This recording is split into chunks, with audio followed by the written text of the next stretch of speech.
So Jimmy Adams for Caissa Editions wrote a book about Chigorin with 100 games called The Creative Genius, I think. Instead, this is a new in chess edition of that book, but this one has 160 games nearly, maybe 159, I don't remember.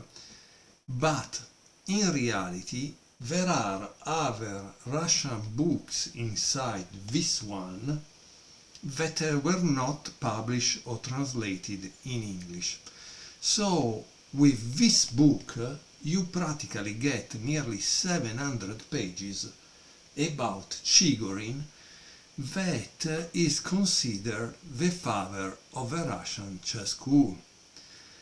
And it might sound strange, but all the champions have studied players of the past, these classical players.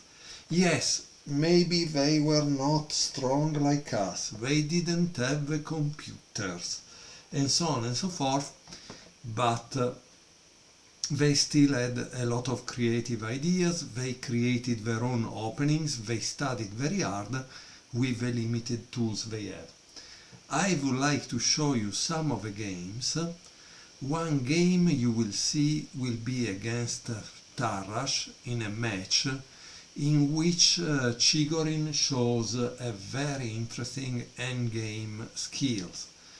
But let's start from the beginning, because Chigorin is one of the experts in the open games, in the gambits, and so if you see his games, it's like if you see Morphy's games and learn from it. Now, I'm not saying that Chigorin is perfect, because there are blunders made by Chigorin and so on and so forth, but honestly it's something we can learn from, and I wish you the best in learning from this book if you find it, because maybe it's out of print. I have it and I honestly don't want to lose it. Okay, so let me show you some games now. By the way, from what I read, Chigorin was an orphan. He learned chess at 16. If you can imagine, at 16 I think most of the players like Botwinic, Keres, they were all master level players. This guy just started to learn the chess at 16. Obviously, to be an orphan, it's a certain point they gave him a minimum sum of ruble, that are the Russian money also at that time, send him out of his orphanage, and this guy had to manage for himself to survive. So we are speaking of 1800, I guess his life was pretty hard, okay? In any case, we have a correspondence game, that is game number 1 in this book, between Mikhail Chigorin and N. Yakubovich. The game was played in 1879. Chigorin was white. e4, e5, knight f3, knight c6, bishop c4, bishop c5, b4. Boom. Sorry. b4 is the famous Evans gambit. Okay. Bishop takes b4, c3, bishop c5, castle. d6 to open the line for this, d4, e takes d4, c takes d4, and bishop b6, knight c3, and here we have knight a5. Here the author says, a continuation which was very popular at the time. Black tries to drive away the white pieces from the e2, g8 diagonal, even at the cost of a delay in development. Now, here there is not a diagram, but if you were white, since you have white on that side of the board, what would you play? So pause the video, try to imagine you are Chigorin in this moment. What would you play? Chigorin played bishop g5, f6, bishop h4. And here it says only the retreat to f4 gives white the possibility of fighting for the initiative. Later on, Chigorin himself recognized bishop f4 as the best move, but at this point he wasn't that good, right? Knight takes c4, queen a4, check, and attacking this, queen d7, queen takes c4, queen f7, so black is trying to obviously exchange the pieces because he's late in development. As we can see, he's at least 2 points behind, which means 2 tempi behind compared to white. Now, he played this move. Obviously you don't want to exchange the queens because you are attacking, right? So if you are attacking, you want to keep the pressure. To keep the pressure, you need to do something different, like knight d5. And here it says, for the sacrifice pawn, white has obtained a strong center, the better development, and the initiative. Initiative means that he's attacking.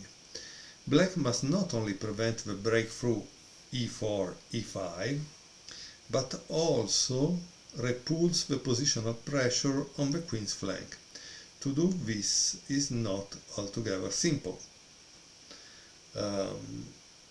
So after bishop e6 he says queen a4 is good and gives a line, okay? But let's see what happened in the game.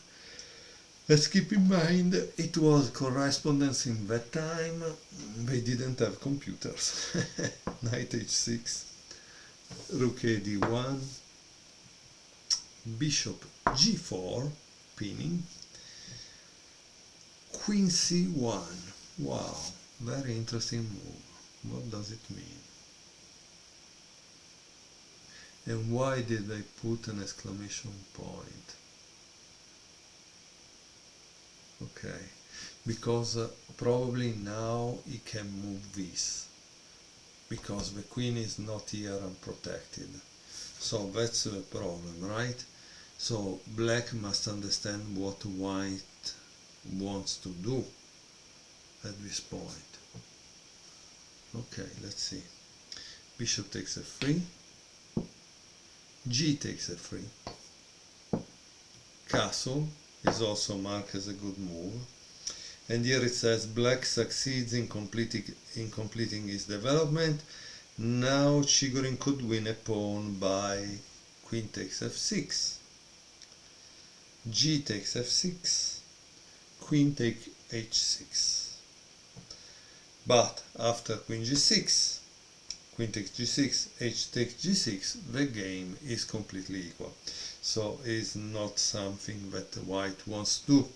White wants to give checkmate. And to give checkmate, he needs to continue to attack. Queen h1, queen h5, and now queen f4, boom.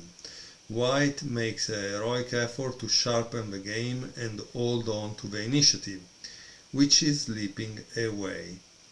For this he provokes the move g5, boom. That's interesting. Okay, so let's see if black played g5. No, black didn't play g5.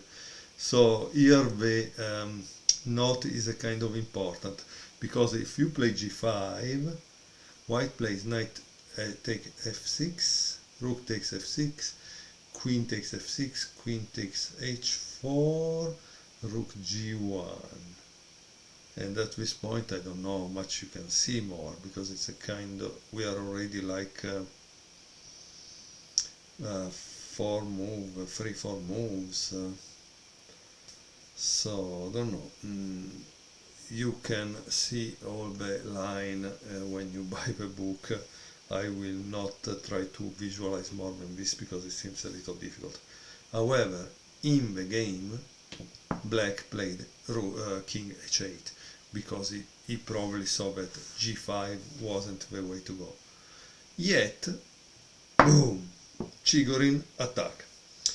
And here he says the only, though also a risky continuation of the attack. However, white has no choice, since at that point g5 is real, no? Okay.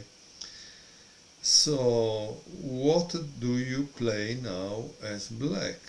Yeah, because this is the point. This is the point. So it seems that the right move to refute the attack, probably found by the computer, it's queen g6, but Chigorin opponent played queen f7. And after queen f7, Chigorin continued to try to open the game, no? Because he needs to bring it to the game his rook. e5, d takes e5. Now, there is a trap here, okay? There is a trap. What would you play? Here the trap was bishop takes d4, queen takes d4, d takes e5, okay? Because it seems white gets an extra piece at the end of all this continuation that they show in the book, but the continuation is a little longer, okay? So let's see what happened.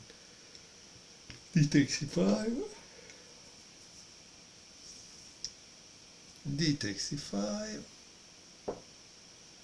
knight g8, and rook g1,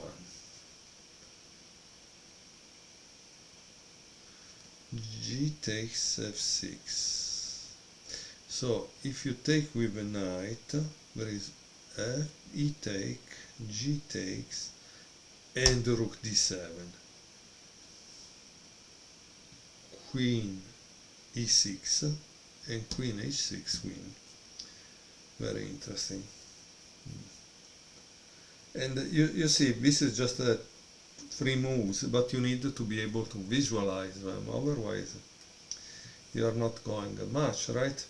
So let's see it on the board. Queen takes, knight takes f6, takes, takes, track.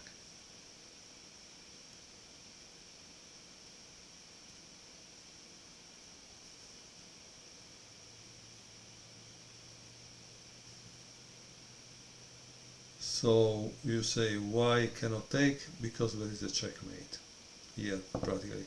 If you take, checkmate. So that's the point, okay? So, and if he plays queen e6, white continue with this, and is still a checkmate incoming, okay? Unfortunately, you cannot keep everything, so it's a kind of problematic. So let's see how we were. We were probably tack, tack. Let's see if I can put everything back where it was. Okay, and this was probably on e5. So I hope that I got everything right. And instead of knight takes f6, it was g takes f6. Yeah, I think I did everything right. However, also in that analysis that I just show you with knight takes f6, in reality there was a possibility probably to say with g6. As you can see, you need, when you watch a game, you need to think, to have the time to think and find out possible continuations, okay? So let's see, g takes f6, How does white continue? Rook takes g8, boom. Rook takes g8. And bishop takes f6, boom. Rook g7, rook g1. Rook g8 obviously is not a g8 because this cannot move, right? So you cannot really move it. Queen h6 and bishop c5. That is a kind of a mistake. e6, queen f8. Obviously, if you release this point, everything falls down. f4. Now white waves a mating net around the black king, while black can do nothing. 29 we are, okay. Bishop e7. How would you answer now? That's kind of important, okay? It seems that white played bishop a1, b5,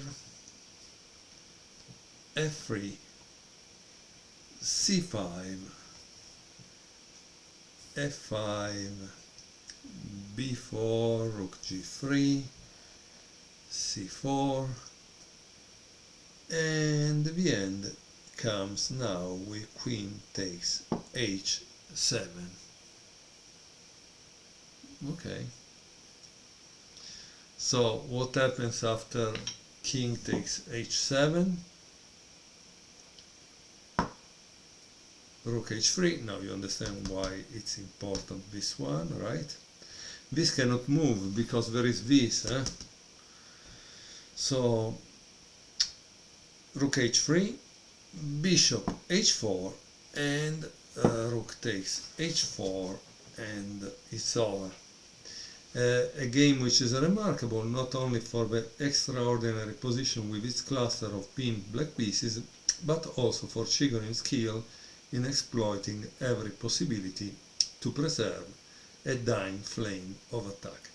And so this was game one of this collection of books about Chigorin that I find very, very interesting. I hope you will enjoy it too.